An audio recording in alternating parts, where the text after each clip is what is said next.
Ah ouais. Vous étiez mené. Aujourd'hui, il fait un peu froid, mais je vais aller au gymnase puisque mon club accueille la Coupe de la Ligue.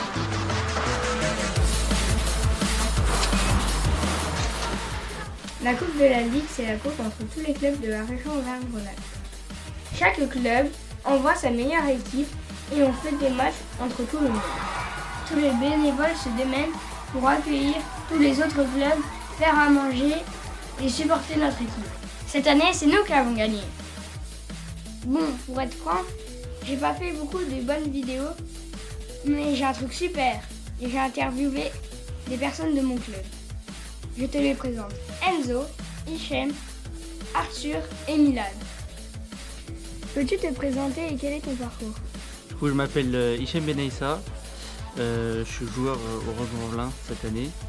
J'ai commencé le hockey à Lyon, au RH Lyon. J'ai fait toute ma jeunesse là-bas, j'ai commencé en senior là-bas en N1. Ensuite, je suis venu ici pour faire de la N2. Alors moi déjà je m'appelle Enzo, j'ai 19 ans et j'ai commencé le rink hockey à Lyon où j'ai fait toutes mes catégories jeunes et après j'ai aussi passé en senior pendant 2 ans où j'ai effectué mon parcours en N3 et un petit peu en N1.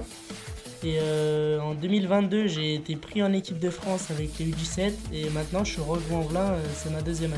Alors moi c'est Milan Forca, je joue au hockey depuis que j'ai 9 ans. Donc j'ai joué, celle-là ça va être ma 7e ou 8e année en tant que joueur de hockey. J'ai fait la plupart de mes années jeunes à Vaux-en-Velin. Mais j'ai joué 2 ans à Lyon-la-Duchère où j'ai pu évoluer en N1 avec le groupe et fait mes années jeunes aussi. Et là c'est la 2e saison que je suis revenu au Roquebrune.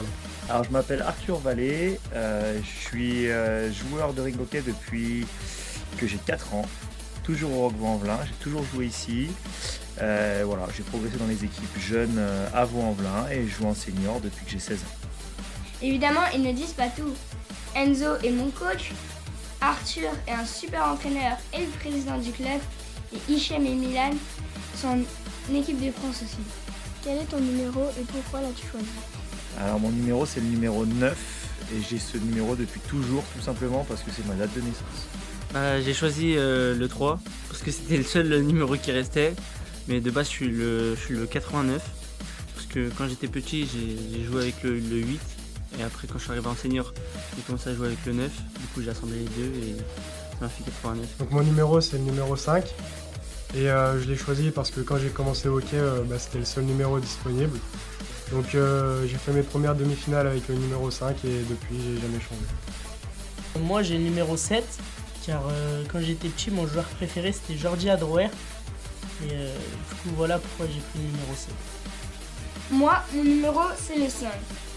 Comme un super joueur de l'équipe d'Espagne. César, comme moi. C'est César Carballera. Peux-tu me donner un conseil pour devenir un champion? Alors moi si j'avais des conseils à te donner, c'est de t'accrocher, de toujours être assidu aux entraînements, à l'heure, être un maximum présent, jouer pour tes collègues et apprendre dès le plus jeune âge à jouer collectivement. C'est ce qui m'a manqué un peu moi où dans mes années jeunes ça a été un peu compliqué et donc là je me retrouve avec les adultes et collectivement ça a été un peu compliqué à intégrer. Mais voilà, si j'avais un conseil, c'est soit assidu aux entraînements, soit présent, donne-toi à fond à chaque fois. Et puis, les résultats vont tomber naturellement. Le seul conseil que je peux te donner, c'est faut persévérer. Genre, même si tu vas pas réussir des choses demain, genre tu vas perdre des matchs ou quoi, faut continuer à travailler. La seule chose qui paye au hockey, c'est le travail. Le travail. Et si tu travailles pas, tu n'auras pas de récompense. Croire en ses rêves et ensuite travailler, c'est le travail qui paye. Le travail c'est la clé de la réussite. Donc, et surtout prendre du plaisir aussi. Toujours travailler avec beaucoup d'intensité, d'accord. Toujours être à fond quand tu travailles, parce que c'est quand effectivement on est fatigué et qu'on se donne à fond pour faire les choses qu'on progresse le plus. Bon, je sais ce qu'il me reste à faire. Je vais aller m'entraîner. Bon, à la prochaine vidéo.